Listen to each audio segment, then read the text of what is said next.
എല്ലാവർക്കും പുതിയ ഒരു വീഡിയോയിലേക്ക് സ്വാഗതം. സമീപകാല മലയാള സിനിമയിലെ എല്ലാത്തരം പ്രേക്ഷകരാലും റിലീസ് ദിനത്തിൽ പോസിറ്റീവ് അഭിപ്രായം നേടിയ മറ്റൊരു മോഹൻലാൽ ചിത്രമില്ല, തുടരും പോലെ. മോഹൻലാലിലെ അഭിനേതാവിനെയും താരത്തെയും ഉപയോഗപ്പെടുത്തിക്കൊണ്ടുള്ളതാണ് തരുന്ന മൂർത്തിയുടെ മേക്കിംഗ് എന്നാണ് റിലീസ് ദിനത്തിൽ പരക്കെ ഉയർന്ന അഭിപ്രായം. റിലീസിന് മുൻപ് ഹൈപ്പ് അധികമാവാതെ സൂക്ഷിച്ചുകൊണ്ടായിരുന്നു അണിയറക്കാര് ചിത്രത്തിന്റെ പ്രൊമോഷന് നടത്തിയത്. അതിന്റെയെല്ലാം ഫലം തിയേറ്ററുകളിൽ കാണാനുമുണ്ട്. ആദ്യ ഷോകൾക്കിപ്പോഴും മികച്ച പ്രതികരണം വന്നതോടെ ടിക്കറ്റ് ബുക്കിംഗ് ആപ്പുകളിൽ കുതിച്ചുകയറ്റമാണ് നടന്നത്. ബുക്ക് മൈ ഷോയിൽ മണിക്കൂറിൽ 35,000-ന് മുകളിൽ വിൽപ്പന എത്തിയിരുന്നു.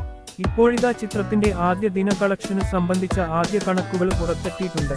ഷൺമുഖം എന്ന ടാക്സി ഡ്രൈവറായാണ് ചിത്രത്തിൽ മോഹൻലാൽ എത്തുന്നത്. ശോഭനയാണ് ചിത്രത്തിലെ നായിക. ബിനു പപ്പു, ഫർഹാൻ ഫാസിൽ, മണിയൻപിള്ള രാജു എന്നിവർക്കൊപ്പം നിരവധി പുതുമുഖങ്ങളും ചിത്രത്തിൽ അഭിനയിക്കുന്നു. ഷാജി കുമാർ ആണ് ഛായാഗ്രഹണം.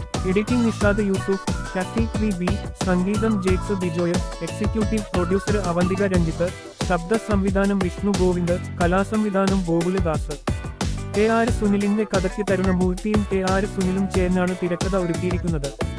കേരളത്തിൽ അങ്ങോളമിങ്ങോളം രാത്രി 12 മണി ഷോ അടക്കം ഹൗസ്ഫുൾ ആയാണ് ചിത്രം കളിച്ചത്. ഒപ്പം ശനി, ഞായർ ദിനങ്ങളിലെ പ്രധാന ഷോകളും ഏറെക്കുറെ ഫാസ്റ്റ് ഫില്ലിംഗ് ആണ്.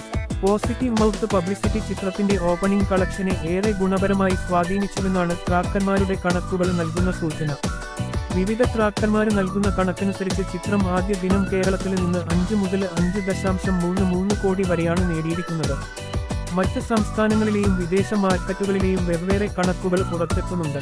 ആഗോള ഓപ്പണിംഗ് 10 കോടിക്ക് മുകളിൽ ആയിരിക്കുമെന്ന് ഉറപ്പായിട്ടുണ്ട്. കൃത്യം കണക്കുകൾ വരും മണിക്കൂറുകളിൽ അറിയാനാവും. Please like, share, subscribe.